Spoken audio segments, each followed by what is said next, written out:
We will start with shapes and angles. In this chapter, we will study about different types of polygons and angles.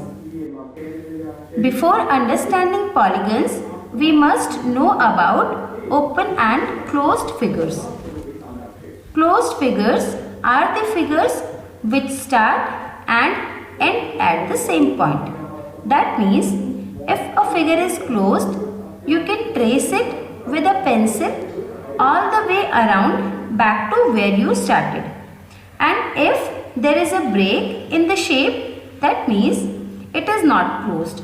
That figure will be open figure, where starting and ending points are not same. These figures can be made from line segments as well as curves. Closed figures are of two types. First one is simple closed figures which do not cross themselves at any point. As you can see that this figure do not cross at any point. The second one is complex closed figures which cross themselves at one or more points. As you can see that this figure cross itself at this point.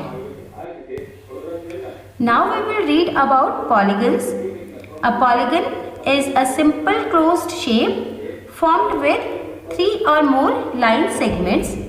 As I told you that simple closed shape do not cross itself, but it can be formed with curves also.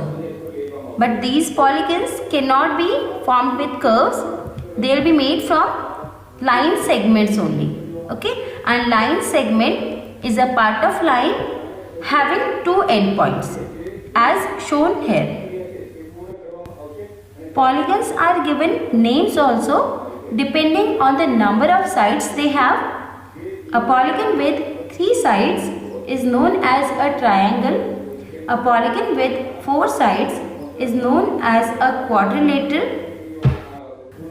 A polygon with 5 sides is known as a pentagon. A polygon with 6 sides is known as a hexagon. A polygon with 7 sides is known as a heptagon. A polygon with 8 sides is known as an octagon. A polygon with 9 sides is known as a nonagon. And a polygon with 10 sides is known as a decagon. Now we will study about angles. Angle is defined as amount of turn between two straight lines that share a common endpoint, which is known as vertex. Like in this figure, these are two straight lines and they share this endpoint, which is known as vertex. So angle is this amount of turn between these two straight lines.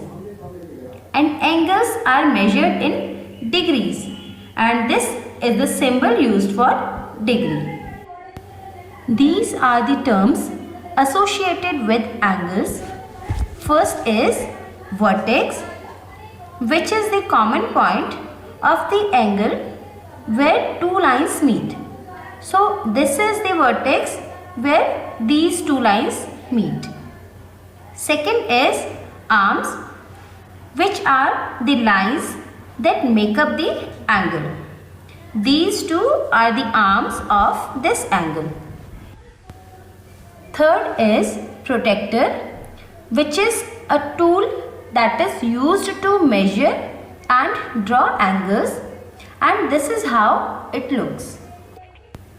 Now we will discuss about the different types of angles, which are acute angle, right angle, obtuse angle, straight angle, reflex angle and complete angle. Acute angle is an angle which measures more than 0 degree and less than 90 degree.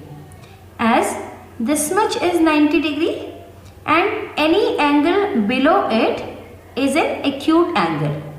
So this 55 degree angle is also an acute angle as it is less than 90 degree. These are some examples of acute angles. Next is right angle. It is an angle which measures exactly 90 degree. Like this is a right angle. These are also right angles.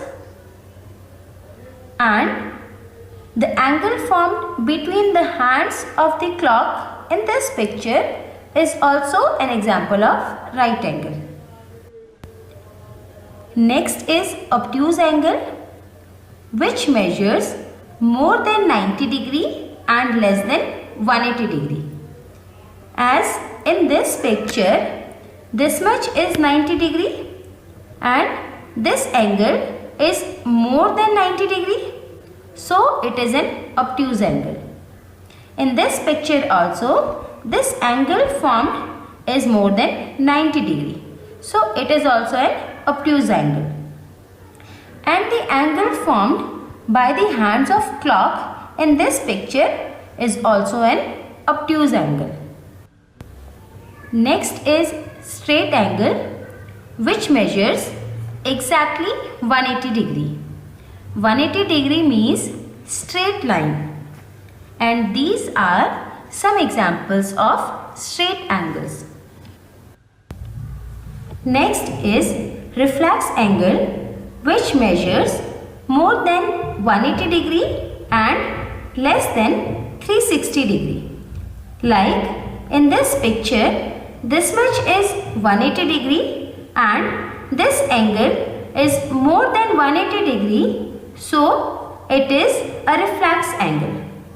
These are some more examples of reflex angles. Next is complete angle, which measures exactly 360 degree, means one complete revolution. Like the hands of the clock in this picture shows a complete angle. Now, can you identify the angles below? In first one, this much is 90 degree and it is more than 90 degree, so it is an obtuse angle. Second one is less than 90 degree, so it is an acute angle. Third one is exactly 90 degree, so it is a right angle.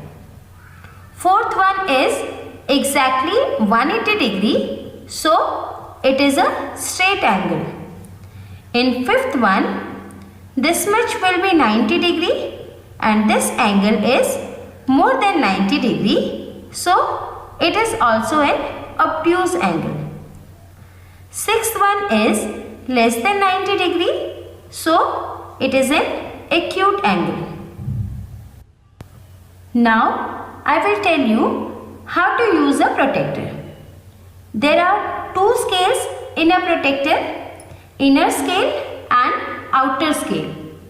The outer scale reads from 0 degree to 180 degree, reading from left to right, and the inner scale reads from 0 degree to 180 degree, reading from right to left. Next is how we can measure an angle. To measure this angle ABC, we will place the center of the protractor on vertex B and we will adjust this 0 degree line or baseline of the protractor over line BC of angle ABC, and as the 0 degree line is towards the right side and on that side inner scale is starting from 0 degree, so we will read the inner scale, and as we can see this angle measures 80 degree. And if this baseline is towards the left of the center, then on left side the outer scale is starting from 0 degree. And as we can see, this angle measures 100 degree. Now let's practice. As in this angle, the baseline is towards the left, and on that side, outer scale is starting from 0 degree. So we will read the outer scale, and this angle measures 50 degree. In this one, the baseline is towards the right, and on that side, inner scale is starting from 0 degree. So we will read the inner scale, and this angle measures 75 degree. This is 70 degree and this is 80 degree, and in between them this is 75 degree. In this one, again the baseline is towards the right, so we will read the inner scale, and this angle measures 120 degree. Now these are some questions for your practice.